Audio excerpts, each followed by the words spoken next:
úspěšná kočičí výstava pro Nikolku, která byla o prázdninách k vidění v K-galerii v Šustalově Vile v parku, byla velmi úspěšná.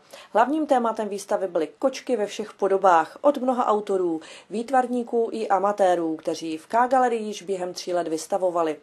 Výstava skončila 24. srpna a výtěžek kočičí výstavy bude věnován rodičům Nikolky Bartlové z Rybího na její léčbu. Na dobrovolném vstupném a prodaných exponátech se vybralo celkem 19 233 korun. A novinkou v K-galerii Vlašské Vile je od 26. srpna amatérská výstava fotografie Aleny Pončové. Před 5 lety propadla kouzlu fotografie a od té doby převážně o víkendech pobíhá po lesích, polích kolem rybníků a řek a snaží se ulovit zajímavý snímek. Nejčastěji fotí na Frýdecku-Místecku a Novojčínsku. Stala se členkou fotoklubu Příbor, kde se stále učí od kolegů. Autorka přiznává, že jí zcela učaroval svět makrofotografie.